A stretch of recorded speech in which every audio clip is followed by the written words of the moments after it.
समुद्र मंथन में अमृत निकला।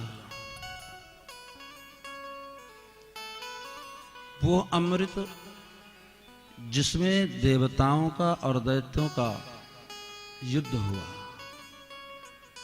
लेकिन जिस अमृत को आप लोग पान कर रहे हैं, इस सारे द्वंद्व भावों को मिटाने वाला है। इस अमृत में कोई युद्ध नहीं है।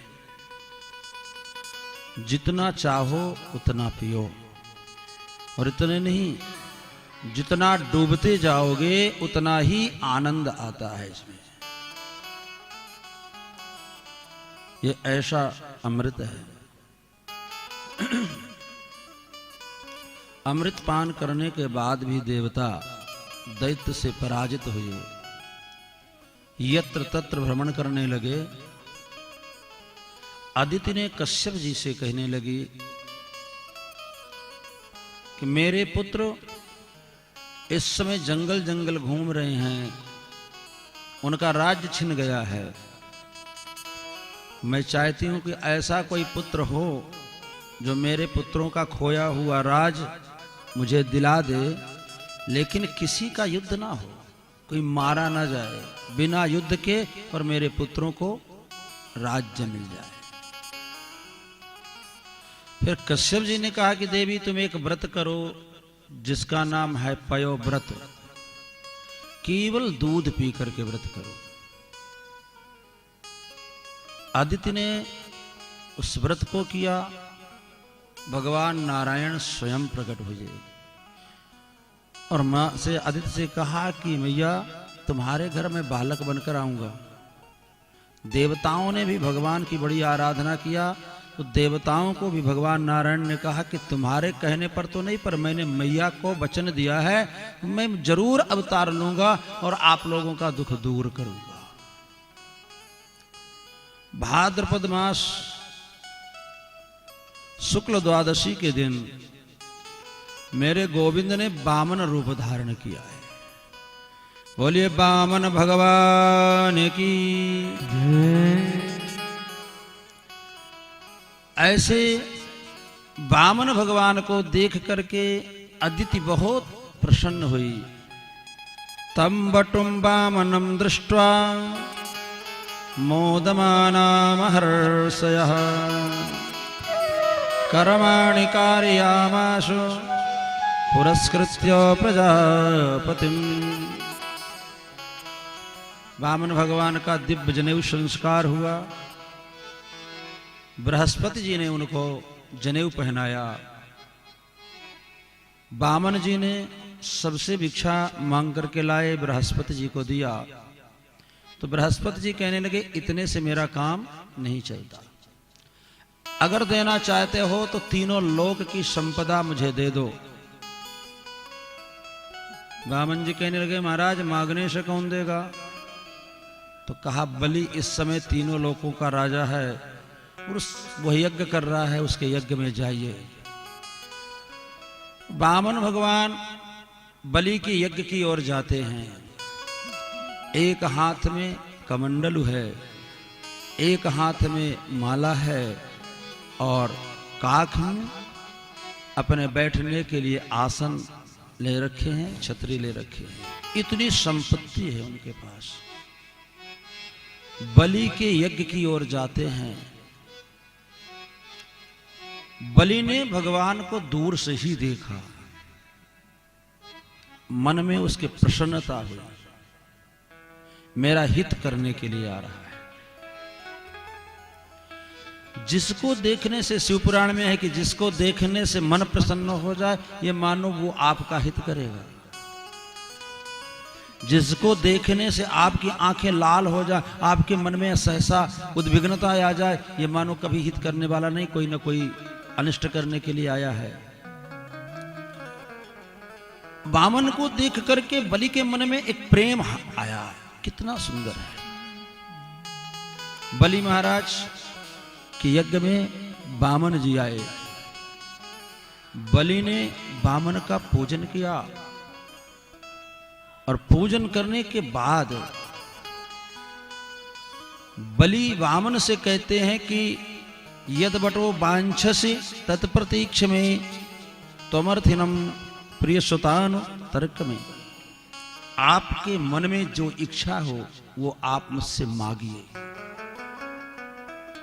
वामन बोले नहीं। बलि ने शुक्राचार्य जी से पूछा कि महाराज ये बताओ ये बोल क्यों नहीं रहा? तो कहा देख रहे हो इसकी माला चल रही है, जब तक माला पूरी नहीं होगी तब तक ये बोलेगा नहीं। बलि तब तक प्रतीक्षा किया जब तक भगवान की माला पूरी नहीं हुई।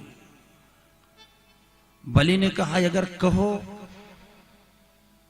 सोने के बने हुए ये भवनों का एक गांव आपको दान में दे दूं, हजारों गाय आपको दान में दे दूं, जो जो इच्छा हो वो आप हमसे मांग सकते हो। आज आपको देख करके मुझे देने की इच्छा होती है। वामन भगवान कहते हैं राजन आप अपने पूर्वजों के अनुसार ही बात कर रहे हैं। हिरण्यकश्यप आपके परदादा है ना, वो बड़े दानी रहे। प्रहलाद भी कम दानी नहीं है। विरोचन वो भी इतने दानी थे कि अपना शीश ही दान दे दिया। जिस वंश में ऐसे ऐसे दानी हो उस वंश में अगर दान की बात की जाए तो आप कौन सा बड़ा कार्य थोड़ी कर रहे हैं, आप भी तो यही कर रहे हैं जो आपके पूर्वजों ने किया। बलि सुना कि हे भगवान ये तो बालक छोटा सा है, ये मेरे परदादा को भी जानता है, सबको जानता है। अब तो और श्रद्धा उत्पन्न हो गई। मांगिए महाराज क्या चाहिए। सामने खड़े थे शुक्राचार्य जी। शुक्राचार्य जी का ज्ञान कितना निर्मल है। अपने ज्ञान के बल से शुक्राचार्य जी ने देखा कि ये वामन तिरपन नहीं है, ये तो साक्षात कश्यप अदिति की संतान है और ये तो बलि को ठगने के लिए आए हैं। इदम विष्णु रविचक्र में, ये विष्णु हैं।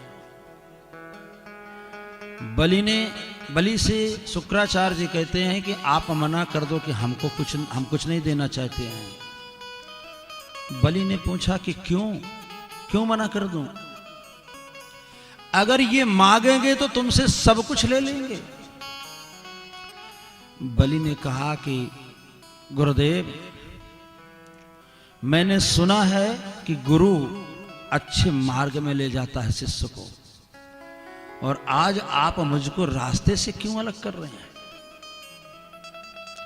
अगर ये साक्षात नारायण हुए तो संपत्ति तो इनकी है ही, और जिनकी संपत्ति है उसको वापस करने में क्या दुख है मुझे?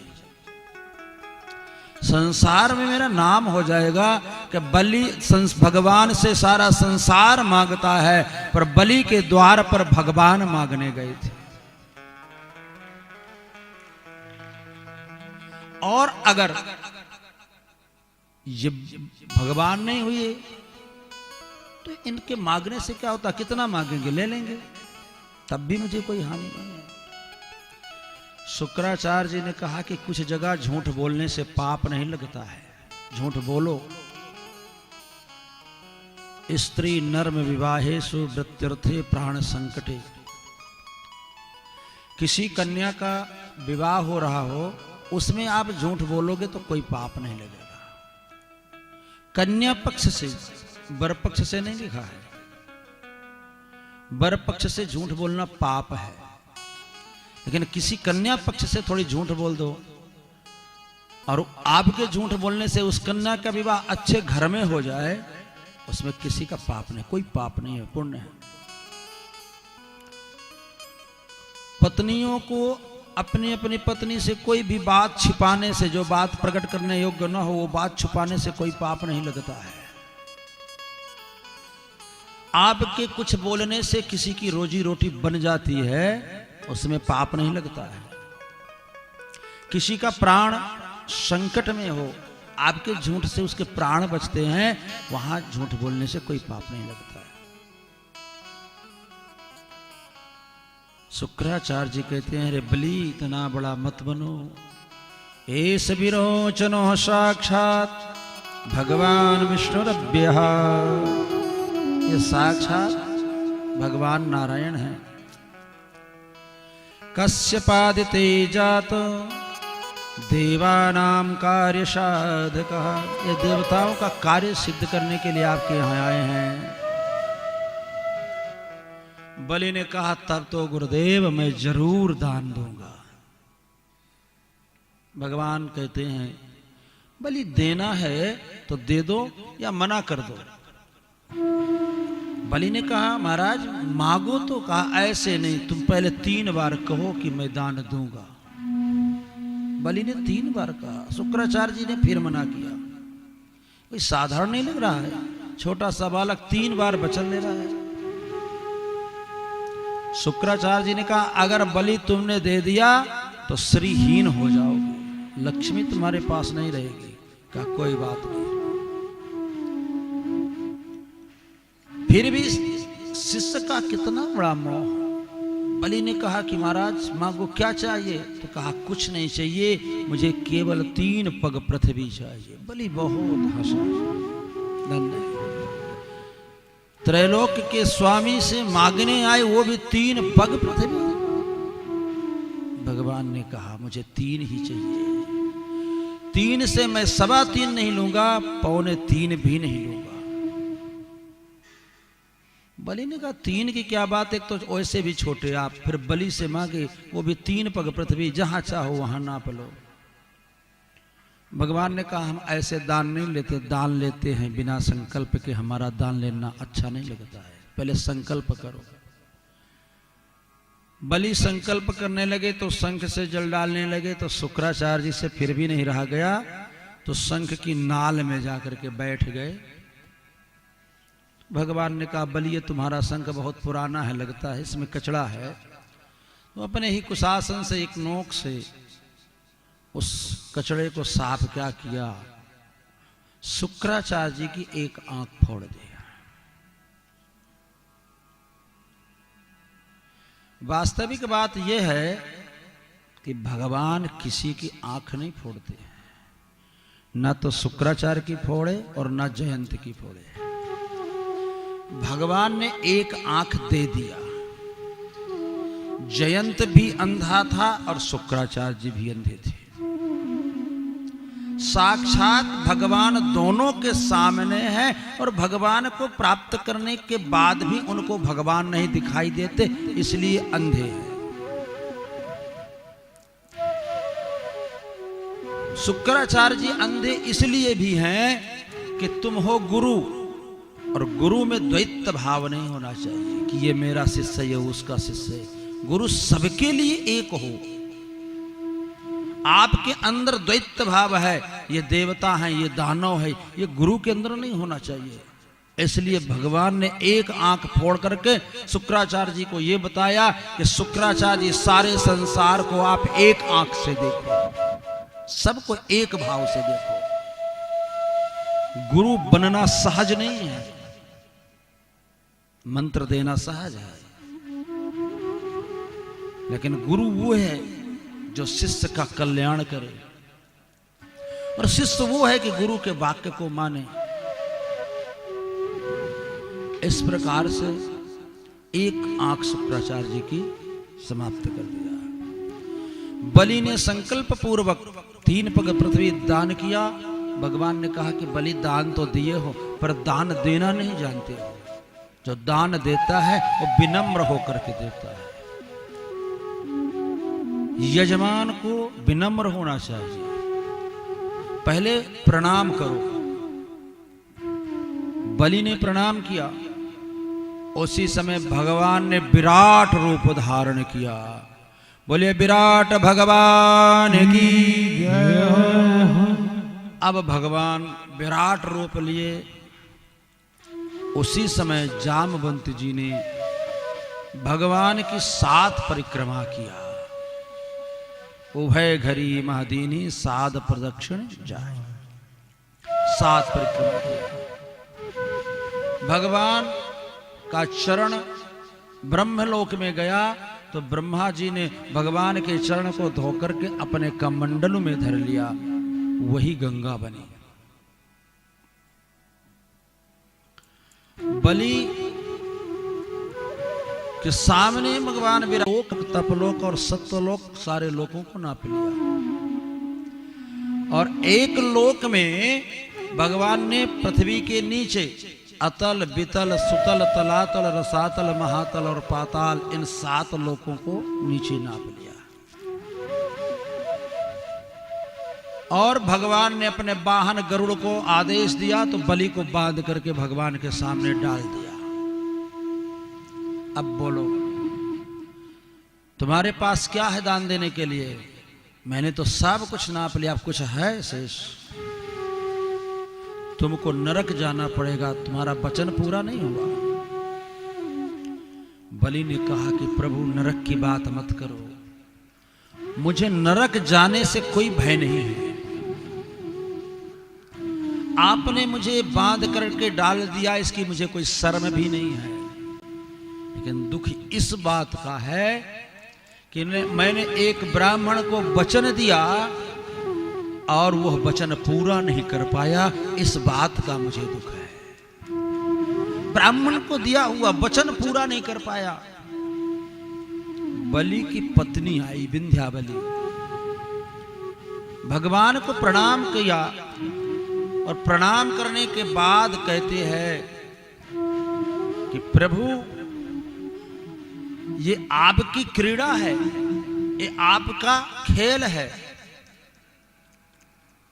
सारे लोग तो आपके हैं, आपके अलावा कुछ भी नहीं है। आप देते हैं तो कृपा करते हैं, और लेते हैं तो महती कृपा होती है आपकी। देना आपकी कृपा है, और आप ले लिए तो उससे भी बड़ी कृपा है। आप भगवान को भोग लगाते हैं तो भगवान ने ही दिया है, तो भगवान को भोग लगा रहे हो,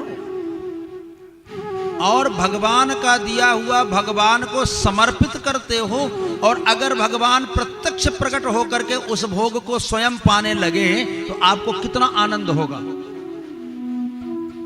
जब केवल भगवान के सामने दिखाने से आपको आनंद हो रहा है, आनंद की अनुभूति हो रही है, प्रेम हो रहा है, उस जिस समय भगवान स्वयं आकर के उस भोग को स्वीकार कर लें, कितना बड़ा आनंद होगा। विंध्यावली कहती प्रभु आपने दिया, आपकी कृपा, आपने ले लिया, महती कृपा।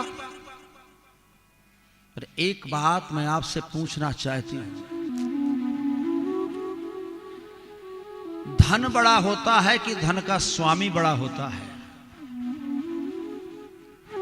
जिस समय हनुमान जी ने राम और लक्ष्मण को कंधे पर बिठा करके ले जा रहे थे तो भगवान ने कहा तुम ते प्रिया लक्ष्मण ते धूना।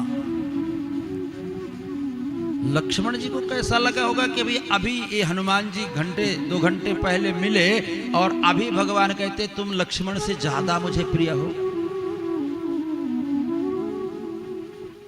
पर लक्ष्मण जी ने बुरा नहीं माना।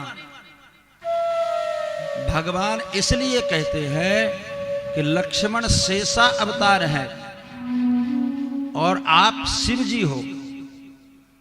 हनुमान शिव जी के अवतार हैं, तो शिव जी के गले पर सर्प होता है, तो शिव का आभूषण सर्प है, लेकिन शिव से ज्यादा प्रिय तो नहीं है। अगर आपसे कोई कहे कि आपका हार कितना सुंदर है, वो आपसे ज्यादा सुंदर लग रहा है, आपसे ज्यादा कीमती है, तो आपको कैसा लगेगा? अरे हार आपका आपसे ज्यादा कीमती थोड़ी है। जो जितना कीमती हार पहन रखा होगा उतना कीमती होगा। वही आज विंध्यावली कहती है कि प्रभु धन से ज्यादा धन का स्वामी बड़ा होता है। अभी आपने हमारे स्वामी की संपत्ति 2 पैर में नापा है, अभी मेरे स्वामी हैं इसलिए तीसरा पग मेरे स्वामी के शीश पर रख दो, शीश पर।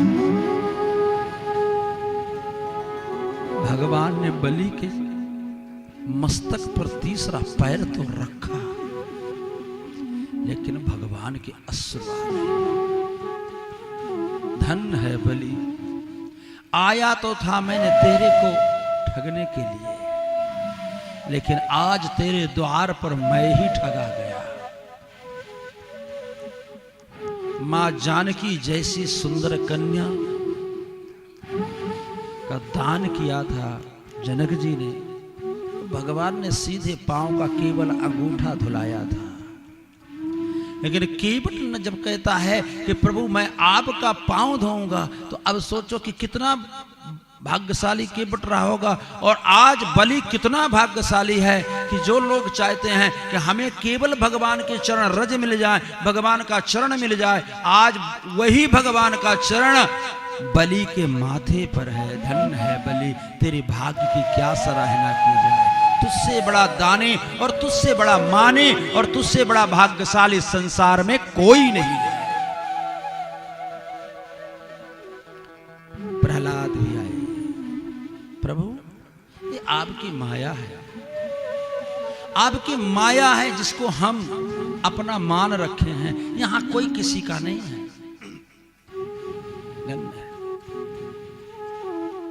भगवान ने कहा मुझे तो आज मालूम हुआ कि तुम्हारे वंश में जितने हैं सब वेदांती ही हैं, कोई छोटी मोटी बात करने वाला नहीं, सब वेदांत बोलने वाले। धन्य। भगवान ने बलि से कहा कि बलि मैंने तुमसे तो तुम्हारा सब कुछ छीन लिया, पर मैं तुमको सुतल लोक का राजा बनाता हूं। और कब तक राजा बनोगे? जब तक मैं तुम्हें इंद्र नहीं बनाऊंगा। आगे चल करके तुम इंद्र बनोगे।